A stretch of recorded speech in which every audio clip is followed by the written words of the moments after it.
Hello, everybody. Hello, everybody, and welcome to this session.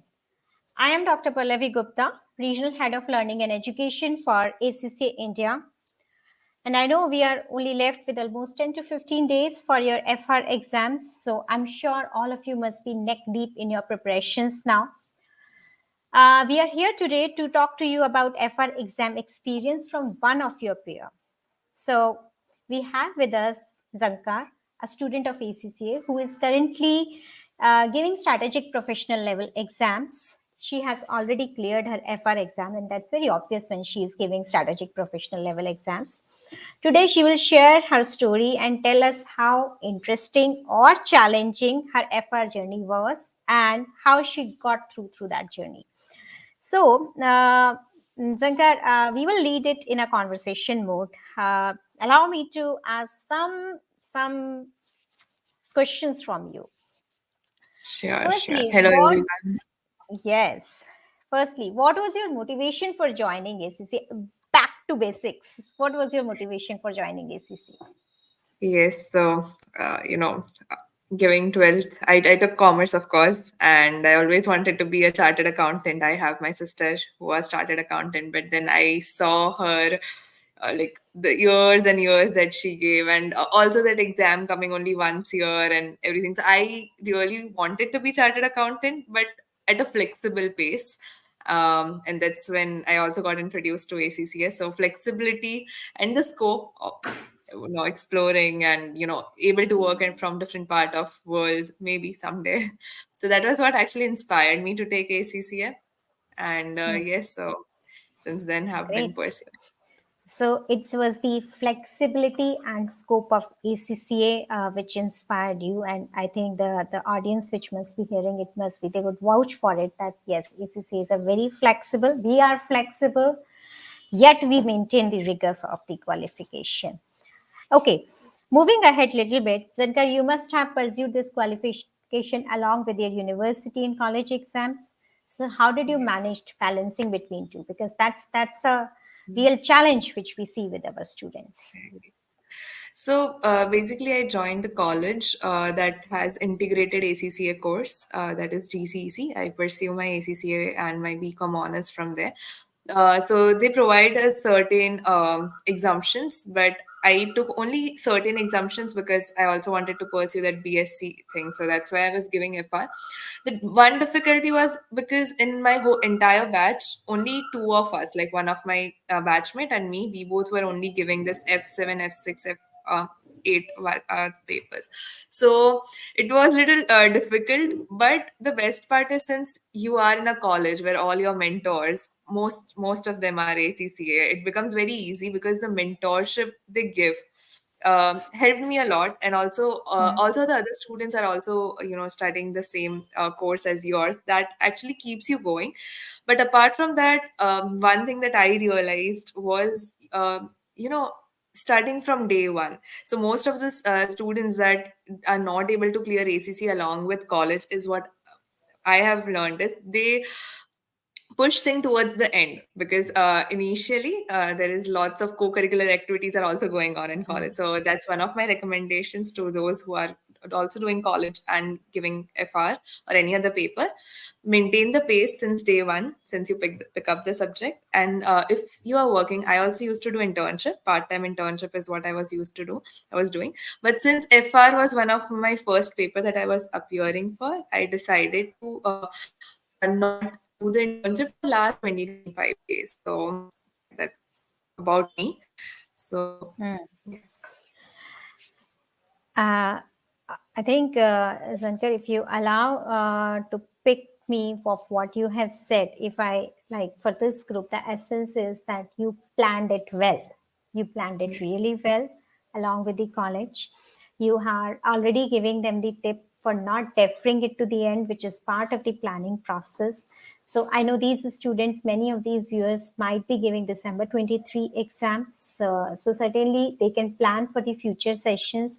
But I think the key is the planning and you doing the internship along with giving papers along with college is an added feather in the cap. So I think the message which is being conveyed by Zankar is about the planning part, which is very crucial. Okay, Sankar, coming to the actual exam, what made you nervous about the actual ACC exams? Before the exam, so what made you like goosebumps or nervous? That, See, oh I'll God. be very honest, and I feel many of will be able to resonate. It was group accounting. Like, I don't know. I mean, I know this is very particular thing I'm saying, but when it comes to me, the first thing was group accounting. It's Hmm. very particular thing I'm saying. But yes, and since it was my first paper, for me, time, one of my tutor in very early days of my life told me, time management, I was not scared of, because what she said is when you're clear with concepts and when you know what to write, you can manage time if you have given certain mocks, if you have prepared well. So time management was not something I was really scared of. But the first thing was group accounting, or the 20 markers, like a surprising 20 marks what will come. And when you saw the past papers, you see that every paper there is one surprise element that is there. Like there is something new. So these are the two things I would say made me a lot nervous, that what if something new comes off, that new technical article, or maybe new 20 marker, or maybe extremely difficult consolidation. So that was something that I was scared of. Yeah. Mm. So it was basically section C, which was Yes, scaring you off. sections. Section Yes, C, because group accounting, consolidation, all are the part of the section C only. So we talked to you that what gave you chills.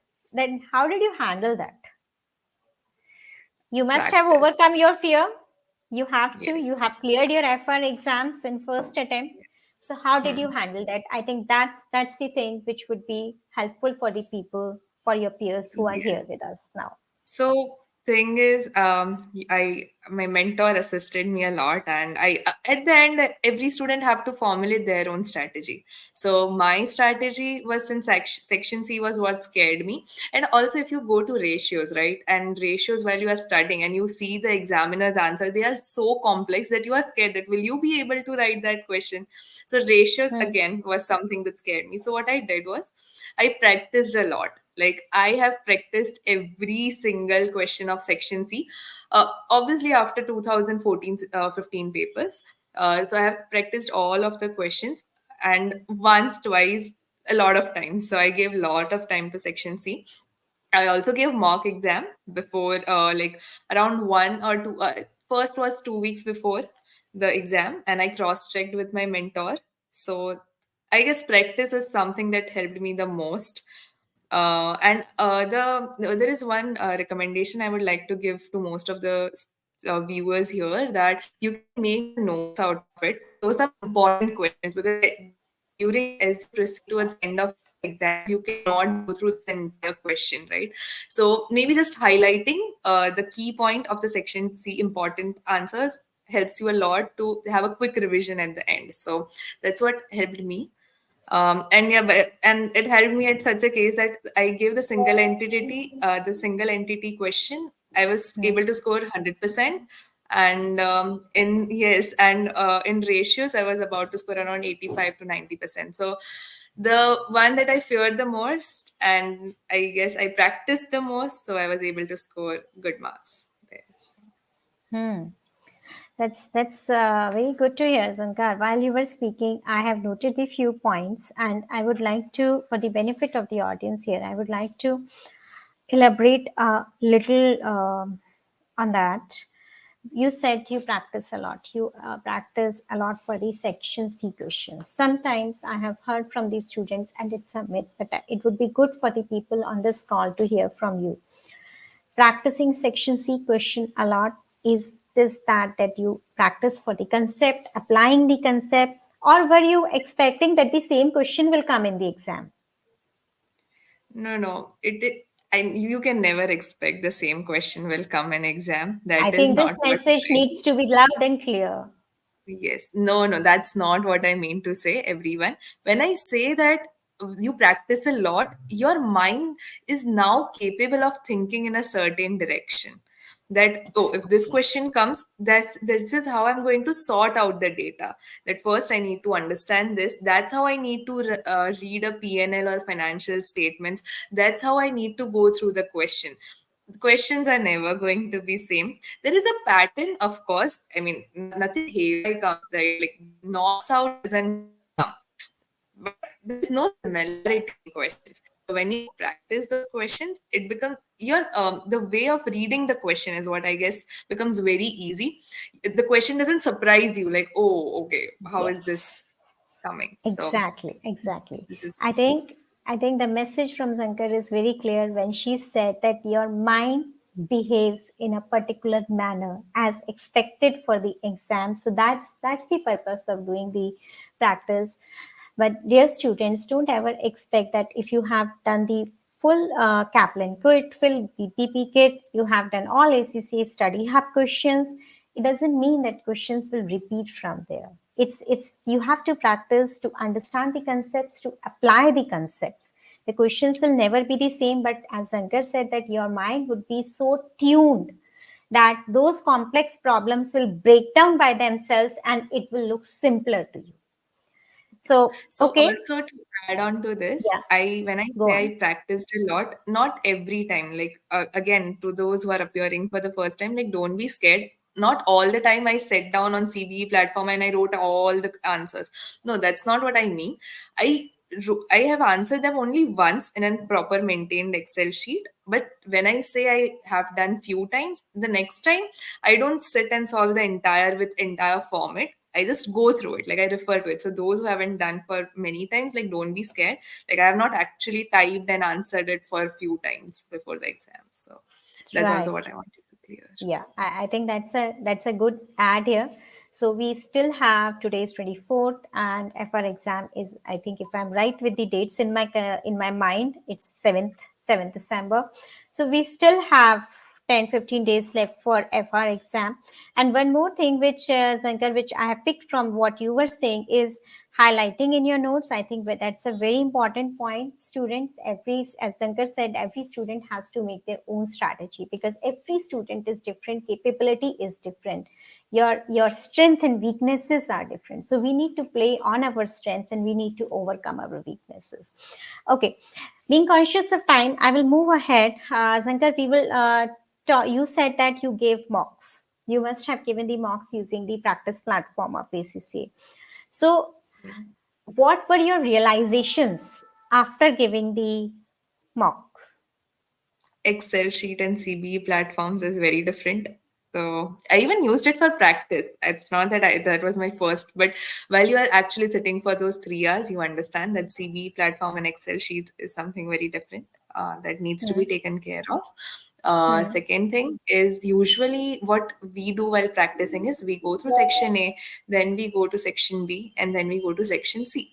But usually that's what you do while you're preparing, like when you're practicing through the study hub and things like that. But when I sat for the exam, I realized that section B, that worked for me. I'm sharing my personal experience that sometimes section B consumes a lot of time and it can get little tricky. So my personal approach, that what I learned was that first so whenever the paper comes, that's my first mock made me realize, and I applied it to the upcoming mocks, that first I used to go to section C and see that what questions are there. That actually relaxed my mind that okay, I know I have to give this. So since I said section C was my weaker point, then I went to section A because section A somehow doesn't consume that much of time, at least 80-90%, if you are good with the course, of course. So my approach was solving section A, which can be done for me at least between 30 to 40 minutes. That was what it took me. And then I went to section C, give it a good time because I believe section C should be given good time if you are able to answer. Of course, if it is messing your mind, you can jump to other sections. But so yeah, so while I gave mock, the main realization was the time management and which Time section will I management. approach first. Everyone will have different strategies. So my advice to all of you is to give a mock at least to understand that which section attempting which section first will help you. Everyone will have Yeah, a different strategy. So yeah. So yeah. time I think management is that's of the essence, and the period of time which we are in now, the number of days which are left for the exam now, it's I think the high time for the student to clear up their mind that what they need to approach when, what is the time management they need to follow, and it would be different for all the students. I think great it was, Zankar. I think wonderful tips you have given to these students, and I believe your peers will be benefit from your experience. Finally, thank you, Zankar. Thank you a lot, and all the best to you for your strategic professional exams. And a huge good luck to all the students who are watching here, giving December exams or ahead. So, thank you, everyone. Thanks a lot. Bye. Best of luck, guys. Bye.